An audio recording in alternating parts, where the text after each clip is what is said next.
Hello, and I hope, as always, that you are doing extremely well.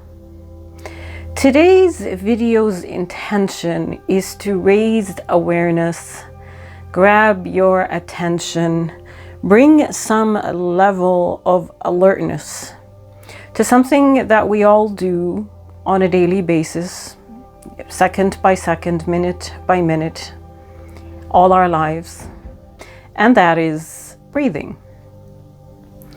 If you're like me, before I gained awareness and consciousness, whenever somebody would talk to me about the importance of breathing or emphasize the breath, I would raise my eyebrows at them and dismiss them and not really care that much. A lot of us take breathing for advantage and think that it's just going to keep happening forever and ever, especially that it's something that happens automatically, kind of like your heart beating.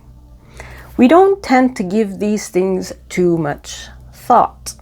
So I am hoping that this video will get you perhaps to sit down and think a little bit about this thing that you're doing right now as you're watching this video, which is breathing or inspiration. Although breathing involves inspiration and expiration.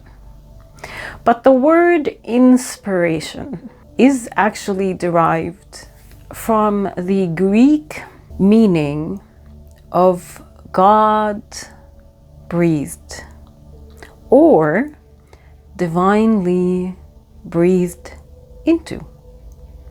And that all comes from the Latin word spiritu. And yes, I am very proud of myself to be able to pronounce that correctly. If you are from the West, or if you live in the West, the Church has long maintained that inspiration is a gift from the Holy Ghost. And no, this is not a lesson in religion. The Oxford English Dictionary defines inspiration as a breathing in or an infusion of some idea or purpose into the mind. The suggestion, awakening, or creation of some kind of idea or an impulse, if you may, especially of an exalted kind. And going with this, there appears to be two aspects to inspiration. Aspect number one is a vision. Aspect number two is some form of positive energy that derives from and drives towards that vision. Now, in English, inspiration has had the meaning of drawing air into the lungs since the middle of the 16th century. And a lot of you know that I do have a medical background, and it remains being used till this day by physicians and others in the medical industry as a reference to breathing into the lungs. Also used by the medical industry or medical professionals is the term expiration, which indicates the process of breathing air out of the lungs.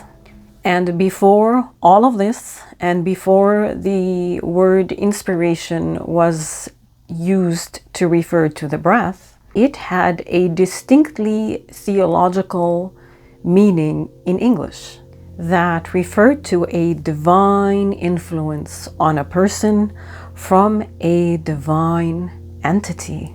And this actually dates back all the way to the 14th century. And I found this all to be quite fascinating because in my part of the world, which is mostly Arabic and Islamic, there is also a mention of the breath in the religious texts, but it's not quite understood. And I don't know what happened throughout history, regardless in the East or in the West, that turned the term inspiration or the breath into a purely medical term used to describe breathing or air going in and out of the lungs. It would certainly seem that at some point in our history as a species, the term inspiration and the act of breathing and the breath morphed from meaning something divine, something cosmic, to something that fits more into our 3D realm that relates to air going in and out of your lungs. And that's it, period, full stop. Perhaps it has to do with the evolution of science and the miserable death of religion after it was abused by people to control people. It seems the essence of breathing and what it means, the act of inspiration and what it truly indicates and refers to, got lost. So some of us are here to remind the rest of us of what inspiration and breathing can do. If you think of it, when you want to express your love for another, especially a lover, what do you do? Other than speak the words which also involve your breath, it seems to be a kiss. A kiss that involves your breath and theirs. You exchange your breath. You use your breath to connect with a loved one and express to them your deep love for them through your breath. And here comes the little twist in the plot. When people focus on breathing and tell you how to breathe during meditation and the importance of sitting in stillness and focusing on nothing but your breath, it is because that is how you connect with consciousness as well, through your conscious breath. We've simply forgotten. The same way the key to unlocking your lover's heart and to allow the passion to flow within you both starts with and through the breath. Consciousness is also the dormant lover hiding within you, waiting for you to offer your conscious breath so it may connect with you, so it may inspire you.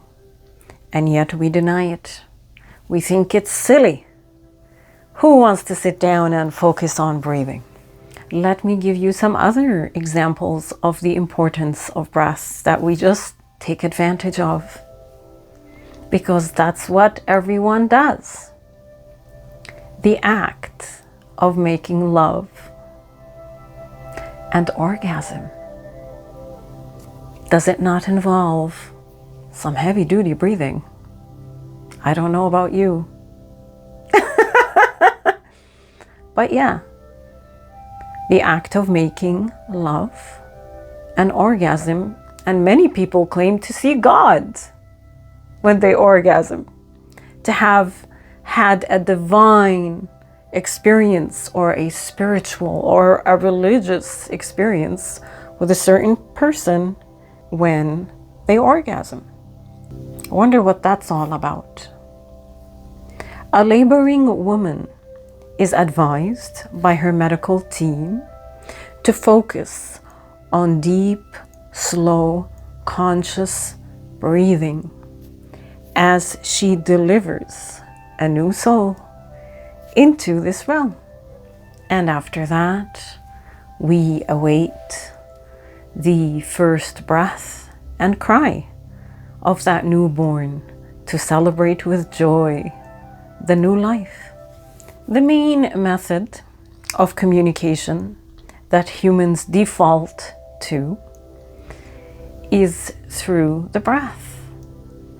You speak and allow your breath to vibrate against your vocal cords, emitting some sounds in order to communicate, to deliver a message to those around you, even those who cannot hear and who cannot speak, those who use sign language.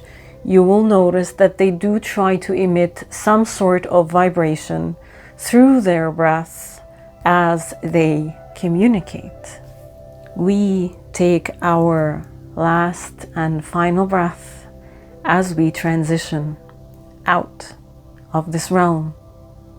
There are many, many other examples of how the word breath and breathing is used in language, but we never actually give it any thought.